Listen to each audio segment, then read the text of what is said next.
Okay students, आज हम प्रसार माध्यम देख रहे थे। प्रसार माध्यम में हमने समाचार पत्रिकाएं देखी। समाचार पत्रिका में हमने केसरी, मराठा, प्रभाकर, ऐसे बहुत सारे समाचार पत्रिकाएं देखी। लेकिन अगर हम वेब पत्रिका के बारे में देखेंगे तो वर्तमान समय में अगर हम देखेंगे तो वेब पत्रिका जो है ये सबसे प्रभावी और सबसे फास्ट ऐसा प्रसार माध्यम हमें इस आधुनिक समय में हमें देखने को मिलता है। तो चलिए, जैसे अगर हम देखते हैं कि अत्याधुनिक पत्र पत्रिकाओं में वेब पत्रकारिता वर्ग में प्रकाशित होने वाली पत्र पत्रिकाओं का समावेश जो है वेब पत्रिकाओं में होता है। इसमें भी मुख्य विषय के रूप में इतिहास ही होता है। अगर हम फेसबुक वगैरह पर देखेंगे तो उसमें भी, फेसबुक पर भी देखिए, अलग अलग विषयों से संबंधित जानकारी जो है वहाँ पर प्रसारित होती रहती है। अलग अलग न्यूज़ समाचार पत्रिकाओं के चैनल्स या वहाँ पर पार्ट जो है वहाँ पर पोर्टल्स, वेब चैनल वहाँ पर शुरू किए जाते हैं। साथ ही साथ अगर हम देखेंगे तो सोशल मीडिया या फेसबुक पर, यूट्यूब पर भी ऐसी बहुत सारी जानकारी जो है वो प्रसारित की जाती है और वहाँ से हमें जानकारी संकलित करने में वहाँ पर फ़ायदा होता है। इसीलिए अगर हम वर्तमान समय में देखेंगे तो YouTube, social media, web channels, ऐसे बहुत साथ ही साथ वहाँ पर देखेंगे तो पोर्टल्स भी, जैसे अगर हम देखेंगे जो न्यूज़ चैनल हम टीवी पर देखते हैं वही हमें सोशल मीडिया पर भी अलग अलग समाचार जो है वहाँ पर हमें बताते रहते हैं। तो ये वेब पत्रकारिता जो है ये वर्तमान समय में बहुत ही तेज़ी से प्रसारित होने वाला प्रसार माध्यम आज एट द प्रेजेंट टाइम हमें देखने को मिलता है। तो इसके थोड़ा सा और पीछे जाते हैं, जब रेडियो का ज़माना था जिसे हम कहते हैं आकाशवाणी। तो आकाशवाणी में स्वतंत्रता पूर्व समय में अगर हम बच्चों देखेंगे तो 1924 में IBC नाम से प्रतिदिन एक कार्यक्रम का प्रसारण करने वाला एक निजी यानी प्राइवेट रेडियो केंद्र प्रारंभ हुआ था और बाद में अंग्रेज सरकार ने इस कंपनी का इंडियन स्टेट ब्रॉडकास्टिंग कंपनी नामकरण कर दिया। मतलब पहले इसकी शुरुआत जो है किसने की थी? अंग्रेज़ों ने की थी। और जब उसके बाद उन्होंने इसका नाम, पहले इसका नाम क्या था? इंडियन ब्रॉडकास्टिंग कंपनी था। इसके बाद इसका नामकरण हुआ इंडियन स्टेट ब्रॉडकास्टिंग कंपनी। 8 जून 1937 को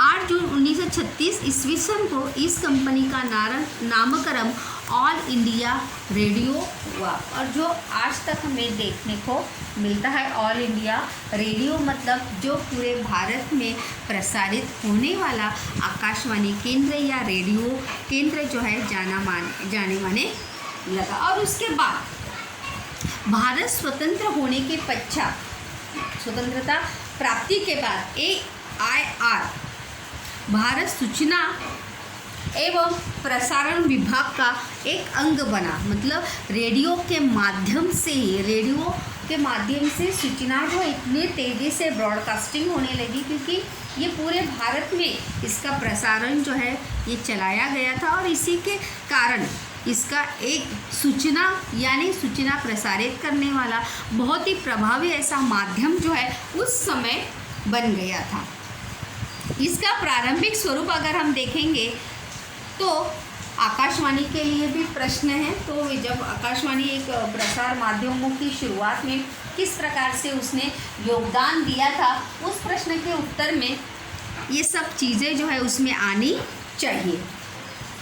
इसके ऊपर आधारित एक पैसेज भी है आकाशवाणी के लिए। इसका पारंपरिक स्वरूप जो है सरकारी कार्यक्रमों और उपक्रमों की जानकारी देने वाला अधिकृत केंद्र था। मतलब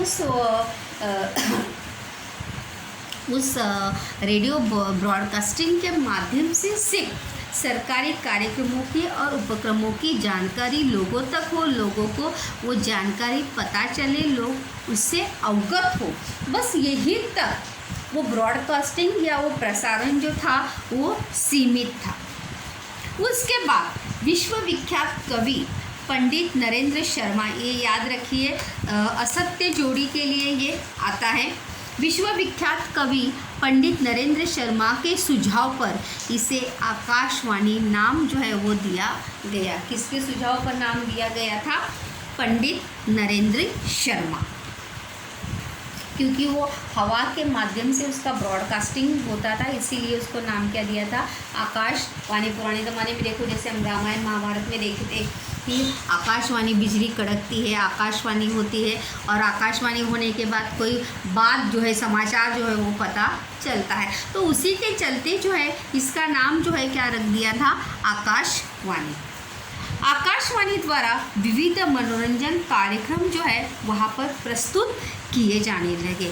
तो और मतलब गीत के माध्यम से, भजन के माध्यम से, और ऐसे बहुत सारे शास्त्रीय संगीत के कार्यक्रमों का प्रसारण जो है वहाँ पर आकाशवाणी के द्वारा जो है वो होने लगा। और इसी तरह किसान, मजदूर, युवा वर्ग और महिलाओं के लिए विशेष कार्यक्रम भी प्रसारित किए जाते थे। मतलब किसानों को संबंधित, खेती से संबंधित जानकारी, युवाओं को संबंधित, शारीरिक समस्याओं से संबंधित या स्वास्थ्य से संबंधित, महिलाओं के संबंधित, ऐसे बहुत सारी जानकारी जो है उस आकाशवाणी के माध्यम से लोगों तक तो प्रसारित किए जाती थी या लोगों तक तो पहुंचाई जाती थी।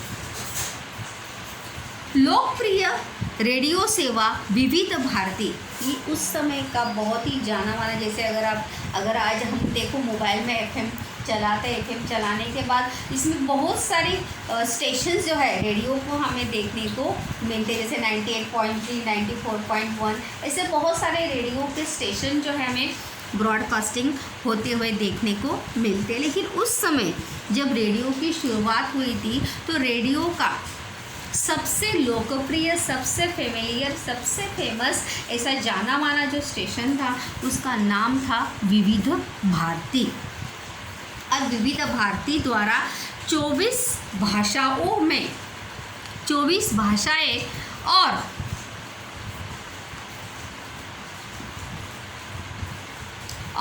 146 बोली भाषाओं में कार्यक्रम प्रारंभ हुए। मतलब 24 मेन भाषा और उसके बाद 146 ऐसे बोली भाषाएं जिसमें कार्यक्रम जो है वो प्रसारित होने लगे। और उन कार्यक्रम के द्वारा विविध भारती इस स्टेशन के कार्यक्रमों के द्वारा लोगों का मनोरंजन जो है बहुत ही उम्दा होने लगा। लोग उस कार्यक्रम का आनंद जो है मनोरंजन के साथ साथ अपनी जानकारी को बढ़ाने के लिए या अपना नॉलेज बढ़ाने के लिए भी उस कार्यक्रम का उपयोग जो है करने लगे। उस समय का बहुत ही जाना माना ऐसा ये केंद्र था। वर्तमान समय देखो यहाँ पर आया भी है कि वर्तमान समय में निजी रेडियो सेवाएं शुरू हुई है, जैसे रेडियो मिर्ची 98.3, ऐसे बहुत सारे रेडियो स्टेशन जो है निजी यानी प्राइवेट कंपनियों ने खुले हुए हमें देखने को मिलते हैं।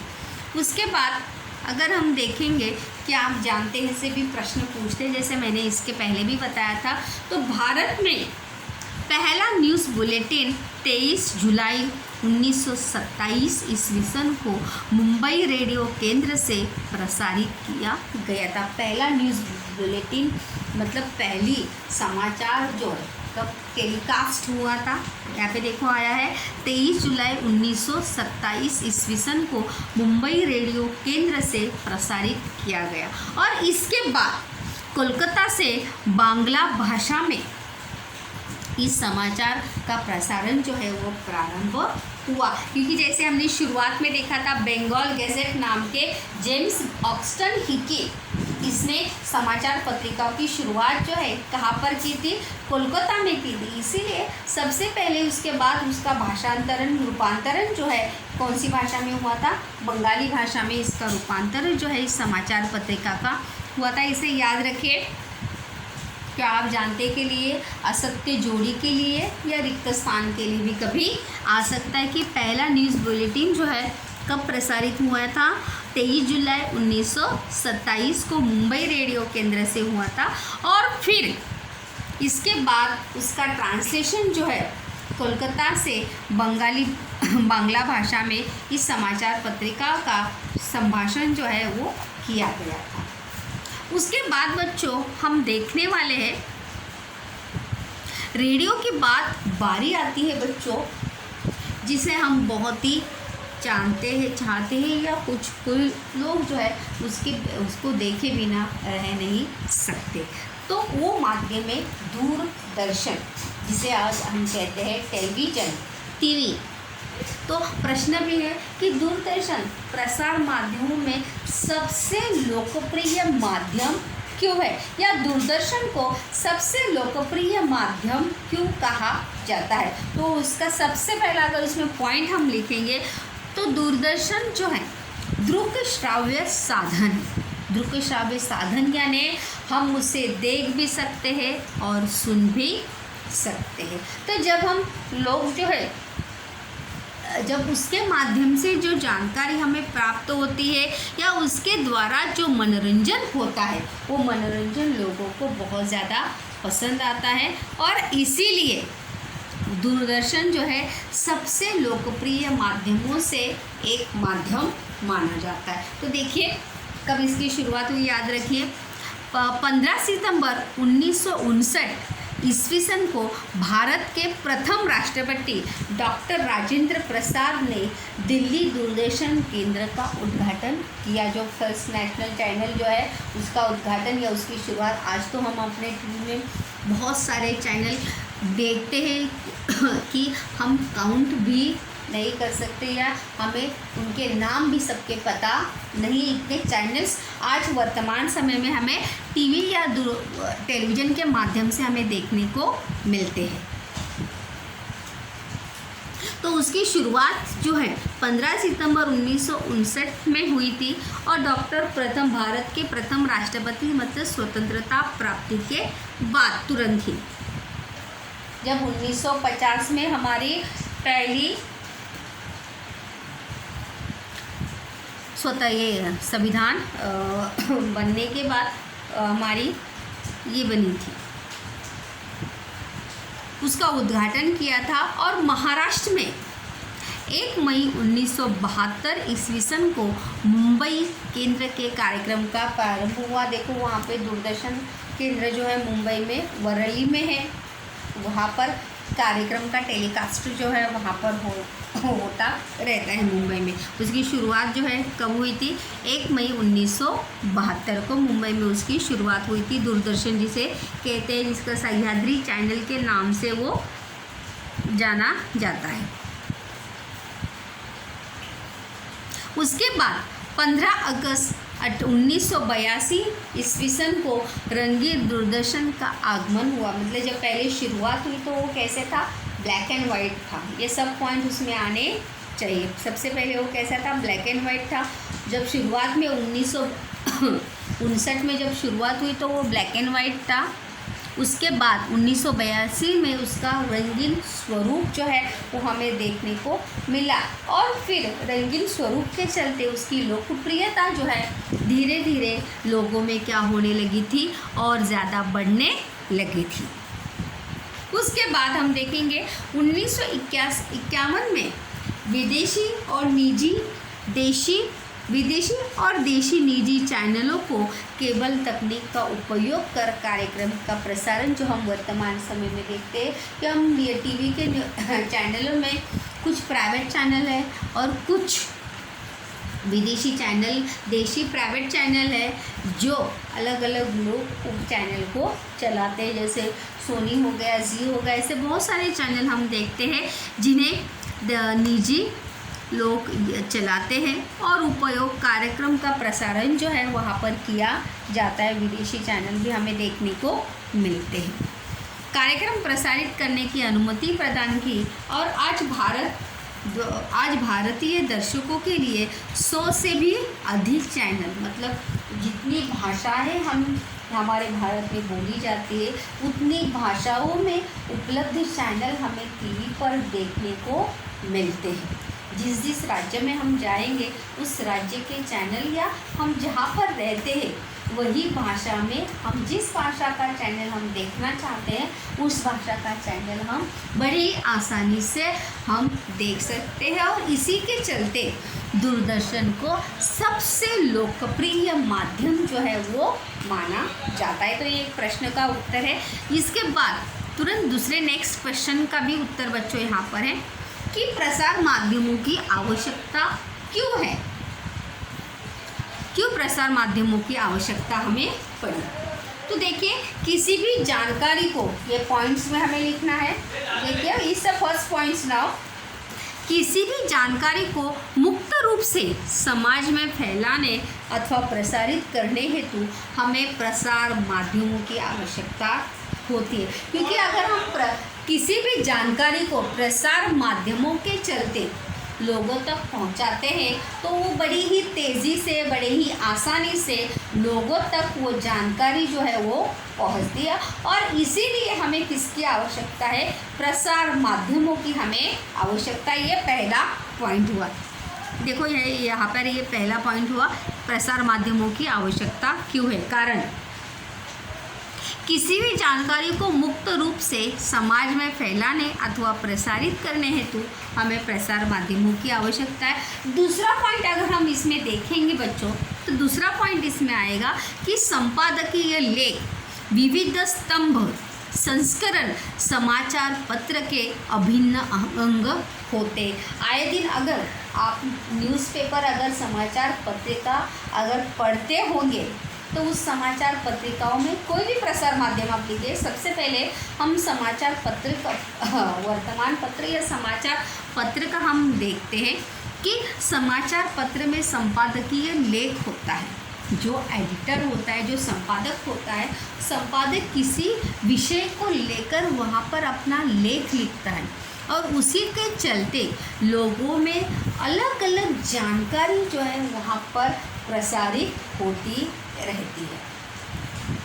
वहाँ पर देखो समाज में जो बुराइयाँ है, अंधविश्वास है, बेरोजगारी, बेकारी, या ऐसे बहुत सारी महिलाओं पर, वर्तमान समय में महिलाओं पर होने वाले अत्याचार जो है दिन प्रतिदिन बढ़ रहे, ऐसे अलग अलग विषयों को लेकर वहाँ पर संपादकीय लेख वहाँ पर हमें पढ़ने को मिलते हैं। और वो पढ़कर हमें देश विदेश की वर्तमान स्थिति का ज्ञान होता है, या देश विदेश की स्थिति से, वर्तमान स्थिति से बच्चों हम अवगत होते हैं। दूसरा वहाँ पर दिया है, देखो विविध स्तंभ हम देखने को मिलते हैं।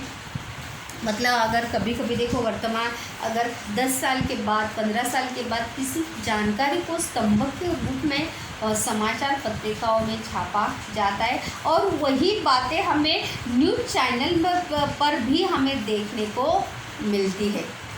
अगर हम देखें वर्तमान समय में अगर हम देखेंगे तो कोरोना से ही जुड़ी बातें जो है स्तंभालेख के माध्यम से न्यूज़ चैनल पर हम आए दिन हमें देखने को मिलती है कि शुरुआत में जब कोरोना बीमारी की शुरुआत हुई, अगर हम उसकी मार्च अप्रैल से अगर उसकी शुरुआत ली तो स्तंभालेख के माध्यम से अगर उसे दिखाएंगे तो उसे मार्च में कितने थे, अप्रैल में कितने थे, तो ये सब बातें जो है स्तंभ के माध्यम से हमें देखने को मिलती है।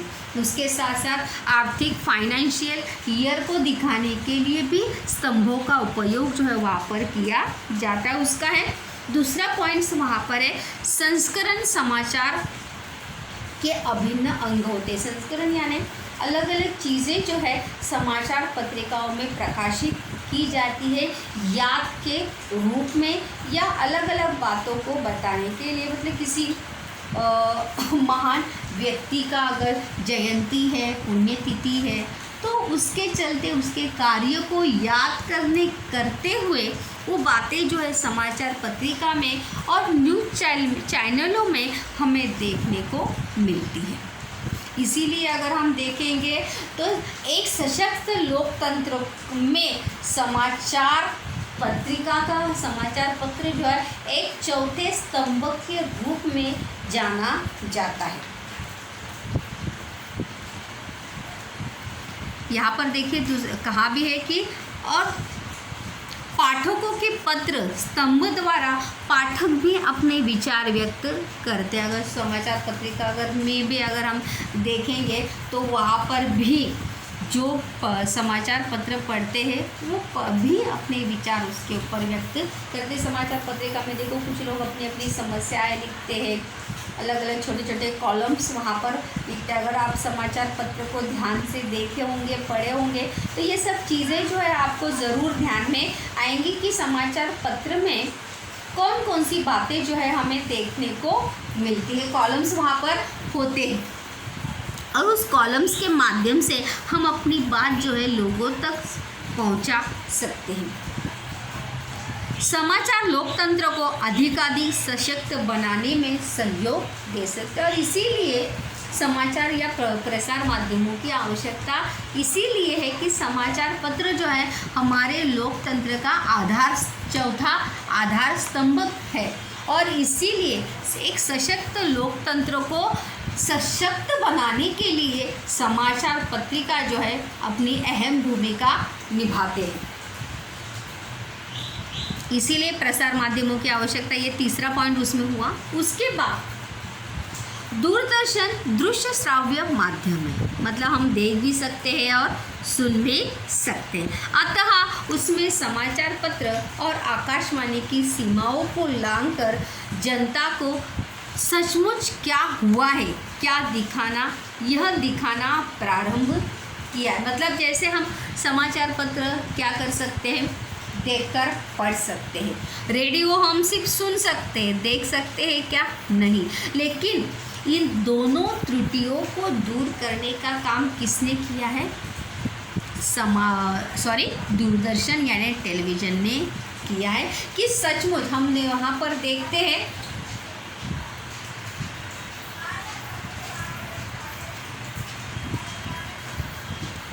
कि ये घटना वहाँ पर ऐसी हुई, भूकंप ऐसे हुआ, लेकिन ये सही घटना कैसे हुई ये हमें कहाँ देखने पर पता चलता है? टीवी पर देखने पर ही पता चलता है कि व्हाट द रियलिटी या वास्तवता वहाँ पर क्या है। क्योंकि सुनने से ज़्यादा, पढ़ने से ज़्यादा व्यक्ति पर किस बात का असर होता है?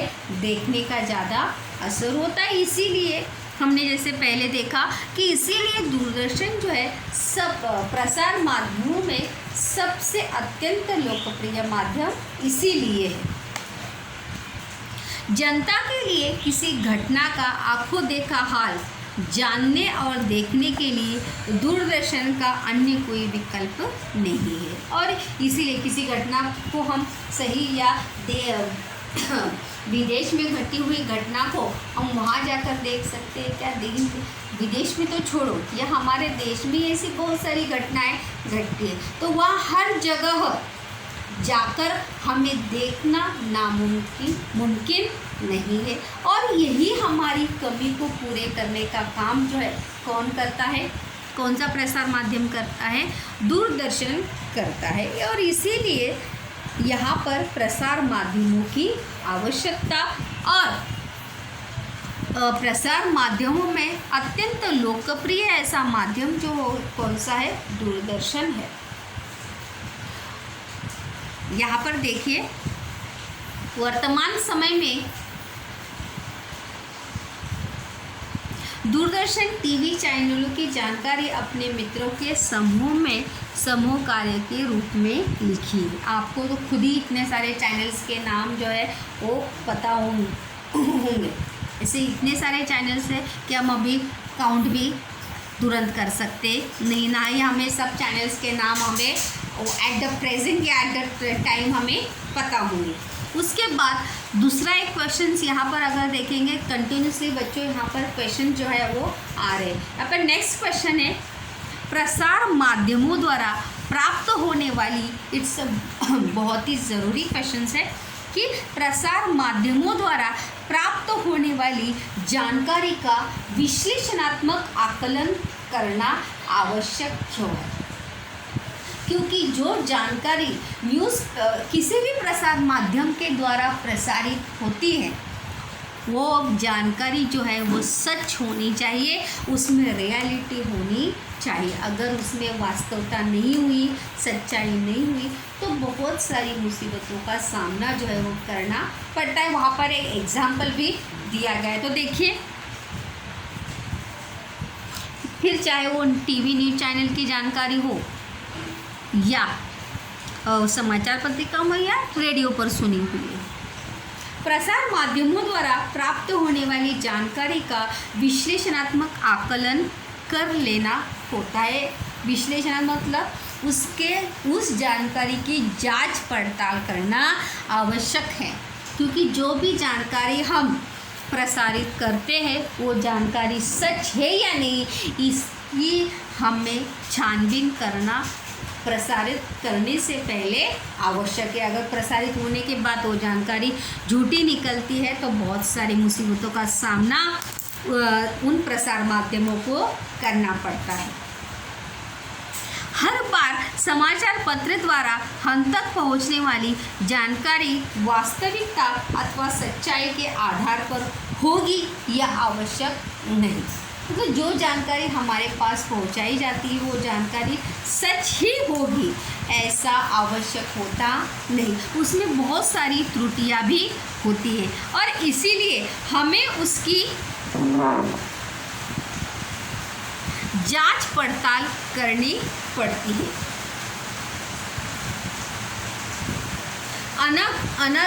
अनधिकृत समाचार प्रकाशित होने का एक विश्वविख्यात उदाहरण है। जैसे मैंने कहा यहाँ पर ये प्रसार माध्यमों की आवश्यकता आकलन, जानकारी का विश्लेषणात्मक आकलन करना पड़ता है। उसमें ये एग्जाम्पल भी बच्चों हमें लिखना है कि क्यों आकलन करना आवश्यक है।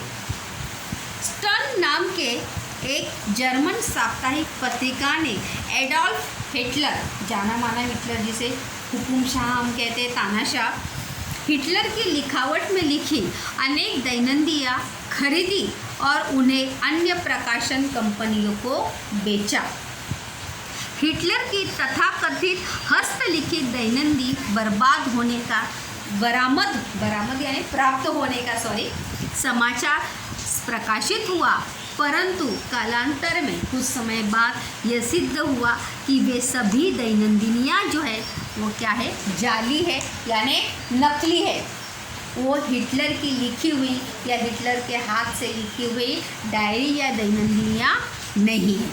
अतः प्रसार माध्यमों द्वारा प्राप्त होने वाली जानकारी का उपयोग करते समय हमें सावधानी रखनी पड़ती। मतलब जो बात या जो न्यूज़ हमें प्रसार माध्यमों द्वारा बच्चों प्राप्त हुई है, इसीलिए प्रसार माध्यमों द्वारा प्राप्त होने वाली जानकारी का आकलनात्मक विश्लेषण करना क्या है, आवश्यक है कि वो जानकारी जो है वो सच है या नहीं।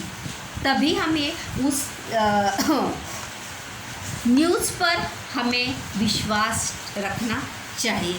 उसके बाद हर चैप्टर में सबसे ज़रूरी प्रश्न या सबसे ये भी प्रश्न है कि प्रसार माध्यमों से संबंधित व्यावसायिक क्षेत्र जो हमें हर लेसन में अंतिम का टॉपिक हमें देखने को मिलता है। जैसे मैंने बताया 3rd चैप्टर से ये शुरुआत है कि जो हमने चैप्टर पढ़ा उस चैप्टर से संबंधित व्यावसायिक क्षेत्र जो है कौन कौन से, अगर वर्तमान समय में अगर हम देखेंगे तो प्रसार माध्यमों में ऐसे बहुत सारे क्षेत्र हमें देखने को मिलते हैं कि आज इतने सारे न्यूज़ चैनल हमें देखने को मिलते हैं कि उस न्यूज़ चैनल से एज ए रिपोर्टर से लेके उस रिपोर्टर की गाड़ी चलाने वाले तक हर व्यक्ति को वहाँ पर क्या मिल सकता है, व्यवसाय या वहाँ पर काम मिल सकता है। तो लेट बी सी नाउ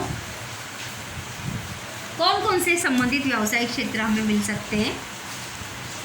समाचार पत्रों को प्रतिदिन के ताज़ा समाचार पाठों तक पहुंचाने होते हैं। यह कार्य करते समय समाचार के पीछे के समाचार बताने पड़ते हैं और इसी समाचार के विस्तार में समीक्षा करते समय यदि विगत समय में इसी प्रकार की कोई घटना अन्यत्र घटी तो समाचार पत्र उसी समाचार के बीच में चौखट में छापते हैं।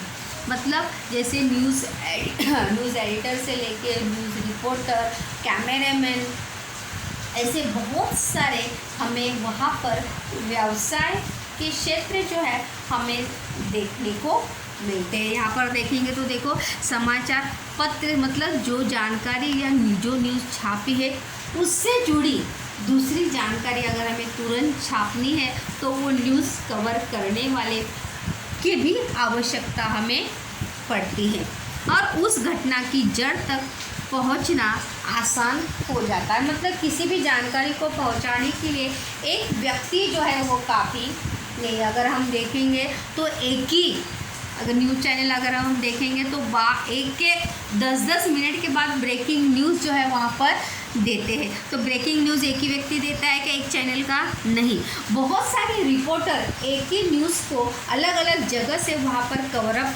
करते रहते हैं। तो इसीलिए प्रसार माध्यम में हमें बहुत सारे व्यवसाय के क्षेत्र जो है हमें खुले वर्तमान समय में देखने को मिलते हैं। वह समाचार पत्र में लेख लिखने वाला, एडवर्टाइज लिखने वाला, कार्टून्स बनाने वाला, ऐसा नहीं कि जिसका चित्रकला अच्छी हो उसे भी वहाँ पर व्यवसाय जो है या करियर जहाँ पर वो अपना आसानी से वहाँ पर बना सकता है। समाचार पत्रों के अलग अलग स्तंभों में 50 वर्ष पूर्व, 100 वर्ष पूर्व जैसे स्तंभ होते। जैसे कभी कभी देखो जैसे आज़ादी को 50 साल हो गए, 75 साल हो गए, तो उससे उस समय की जुड़ी घटनाओं को स्तंभ लेख के माध्यम से भी वर्तमान पत्रिकाओं में छापा जाता है और वो जानकारी को एकत्रित करने के लिए भी लोगों की आवश्यकता होती है, जो किससे जुड़ी होती है, इतिहास से जुड़ी होती है। वे इतिहास के साधन होते, जैसे मैंने बताया कि अगर आप देखेंगे तो लाइब्रेरी में या संग्रहालय में हमें ये सभी वर्तमान पत्रिका जो है या समाचार पत्र जो है हमें इतिहास के साधन के रूप में पढ़ने को मिलते हैं। ऐसे स्तंभ द्वारा हमें भूतकाल में घटित आर्थिक, सामाजिक, राजनीतिक और ऐतिहासिक घटनाओं का बोध कराते हैं और भूतकाल की पृष्ठभूमि में वर्तमान समय को समझने में हमें क्या होती है, सहायता होती है कि उस समय की परिस्थिति कैसे थी, उस समय की अकाल जब आया तो उस समय की परिस्थिति कैसी थी, आज की परिस्थिति कैसी थी और उस समय अकाल या भूकंप की परिस्थिति को किस प्रकार से